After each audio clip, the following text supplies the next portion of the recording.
இது உங்கள் simple Tamil facts. நம்ம சுக்கிர பகவானை வேண்டினால் நமக்கு சுக்கிர யோகம் கிடைக்கும். அதுவும் வெள்ளிக்கிழமை அவருக்கு பிடித்த கிழமை. அன்னைக்கு தான் சுக்கிர பகவானை நம்ம ப்ரே பண்ணால் நம்ம லைஃப்பில் நிறைய தங்கம் சேரும். வெள்ளிக்கிழமை அதுவும் தான் சுக்கிர பகவானை வழிபடணும். அதுவும் சுக்கிர ஓரையில். இப்போது நவகிரகங்களே யோகங்களை தரக்கூடிய ஒருவர் தான் சுக்கிர பகவான். இந்த சுக்கிர பகவான் ஆதிக்கம் ஜாதகத்தில் நல்லா இருந்துச்சுன்னா நம்ம செல்வ செழிப்பாக வாழலாம். இல்லை அவருடைய பாவம் கெட்டு போயிருந்தால் கண்டிப்பாக நமக்கு லைஃப்பில் எதுவுமே நல்லது நடக்காது. அப்போ சுக்கிர பகவான் அருளை பெறணுன்னா நம்ம வெள்ளிக்கிழமை சுக்கிர ஓரையில் அவரை வணங்கணும். அந்த மாதிரி வணங்கும்போது நம்ம லைஃப்பில் நமக்கு நிறைய விஷயம் நல்லதாக நடக்கும். ஏன்னா சுக்கிர பகவானுக்குரிய தெய்வமாக போற்றப்படுபவர் யார் அப்படின்னா மகாலட்சுமி தாயார். அவங்க 2 பேருடைய அருளும் பரிபூர்ணமாக நமக்கு கிடைத்தால் நம்ம வாழ்க்கையில் தோல்வியே கிடையாதுங்க. அதோட யோகம் எல்லா விஷயத்துலையும் நமக்கு யோகம் தான். அதனால் வெள்ளிக்கிழமை அன்னைக்கு நம்ம இந்த பரிகாரத்தை பண்ண போகிறோம். எப்படி பண்ண போகிறோம், அதுக்கு என்ன தேவைன்னா, ஒரு வெத்தலை எடுத்துக்கோங்க. ஒரு வெள்ளி, உங்கள் கிட்டே இருக்க வெள்ளி ஏதோ ஒன்று, ஒரு குண்டுமணி வெள்ளியாவது எடுத்துக்கோங்களேன். இப்போது வெள்ளி காயினோ இல்லைன்னா வெள்ளியில் ஏதோ ஒரு பொருளோ அந்த மாதிரி எடுத்துக்கோங்க. இல்லை மோதிரம் இருந்தால் கூட எடுத்துக்கோங்க. இப்போது வெள்ளிக்கிழமை தான் நீங்கள் இந்த வெள்ளியை வச்சு பூஜை பண்ண போகிறீங்க. வெள்ளிக்கிழமை வெள்ளியை வச்சு நம்ம பூஜை பண்ணால் அள்ளி அள்ளி கொடுப்பார் சுக்கிர பகவான் நமக்கு தங்கத்தை. தங்கம் சேரணுன்னா இந்த மாதிரி வெள்ளிக்கு நான் சொல்கிற மெத்தடில் நீங்கள் பூஜை பண்ணுங்கள். இப்போது நம்ம வெள்ளிக்கிழமைனா சுக்கிர ஓரை என்ன வரும், 6லேருந்து 7 காலையில், மதியத்தில் 1லேருந்து 2, நைட்டு 8லேருந்து 9. இது தாங்க சுக்கிர ஓரை. இந்த நேரத்தை நீங்கள் கரெக்டாக டைம் பார்த்து நோட் பண்ணிக்கோங்க. உங்களுக்கு இந்த நேரம்னா அதில் தான் நீங்கள் இந்த பரிகாரத்தை செய்யணுங்க. இப்போ உங்கள் வீட்டு பூஜை ரூமில் மகாலட்சுமி படம் இருக்கு இல்லையா, அங்கே ஒரு நெய் அகல் ஏற்றிடுங்க.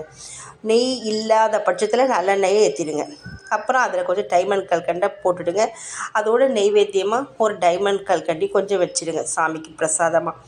ஒரு தாம்பாளம் எடுத்துக்கோங்க. அதில் ஒரு ஓட்டையே இருக்கக்கூடாது, கிழிஞ்சதெல்லாம் இருக்கக்கூடாது. ஒரு வெற்றிலை, நல்ல சுத்தமான வெற்றிலையை வச்சுக்கோங்க. அதில் உங்கள் வீட்டில் இருக்க ஏதாவது ஒரு வெள்ளி பொருள், அது மோதிரமோ கொலுசோ காயினோ, அதை என்ன பண்ணுங்கள், பன்னீரில் சுத்தமாக கழுவிடுங்க. இல்லை புதுசாக இருந்தாலும் பரவாயில்ல, எடுத்துகிட்டு வந்து அந்த வெற்றிலை மீது வச்சுடுங்க. வச்சுட்டு அப்புறம் ஒரு சின்ன கண்ணாடி கிண்ணம் எடுத்துக்கோங்க. அதில் மஞ்சள் தூள் போட்டு அதில் பன்னீரை ஊற்றி நல்லா தண்ணியாக கலந்துக்கோங்க. இப்போ என்ன பண்ணுறீங்க, ஏற்கனவே நம்ம வெத்தலை மேலே ஒரு வெள்ளி வச்சுருக்கோம். இப்போது மகாலட்சுமிக்கு முன்னாடி தான் இதை செய்யணும் பூஜை ரூமில். இப்போது 108 போற்றிகள் மகாலட்சுமியை நினச்சி நீங்கள் வேண்டிக்கோங்க.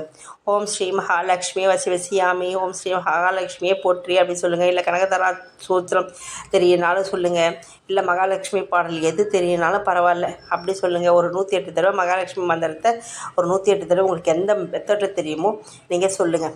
அந்த மாதிரி சொல்லிவிட்டு ஒவ்வொரு வாட்டி சொல்லும் போதும் அந்த மஞ்சள் கலந்த நீர் என்ன பண்ணும், ஒவ்வொரு சுட்டாக எடுத்து அந்த வெத்தலை மேலே இருக்கு இல்லையா, அந்த வெள்ளிப்பொருள் அது மேலே ஊற்றணுங்க. இந்த மாதிரி அந்த வெள்ளிப்பொருளுக்கு மஞ்சளால் அர்ச்சனை செய்தோம்னா, அந்த மாதிரி நம்ம அப்படியே அர்ச்சனை செய்கிற மாதிரி நம்ம செய்யணும். அப்புறம் மஞ்சள் தூளில் அந்த பன்னீரை ஊற்றி நம்ம அர்ச்சனை பண்ணோம் இல்லையா அந்த வெள்ளிக்கு, அது அன்னைக்கு நைட்டு ஃபுல்லாக அப்படியே விட்டுடுங்க, எதுவும் பண்ணாதீங்க. மறுநாள் காலையில் எழுந்து விளக்கேற்றி பூஜை செஞ்சுட்டு அந்த வெள்ளி பொருள் இருக்கு இல்லையா, அதை நம்ம யூஸ் பண்ணிக்கலாம். அந்த வெற்றிலையே கால்படாத இடத்துல போட்டுடுங்க. இந்த மாதிரி நம்ம வெள்ளிக்கிழமை இந்த பூஜையை கண்டினியூ பண்ணிட்டு வந்தால் சுக்கிர பகவானுடைய அருள் நமக்கு பரிபூர்ணமாக கிடைக்குங்க. அதோட வீட்டில் தங்கம் சேரணுமா, அதுக்கு நமக்கு என்ன வரணும், பணத்தொகை வரணும். அதுக்கேற்ற மாதிரி சுக்கிர பகவான் நமக்கு பணத்தை வரவழைக்கக்கூடிய வழியை நமக்கு காமிச்சு கொடுப்பார். பணம் நம் வீடு தேடி வரும். தங்கம் எக்கச்சக்கமாக வாங்கலாங்க. அதனால தான் வெள்ளியை வணங்கினால் வெள்ளி அள்ளி அள்ளி நமக்கு கொடுக்கும் தங்கத்தை. தேங்க்யூ.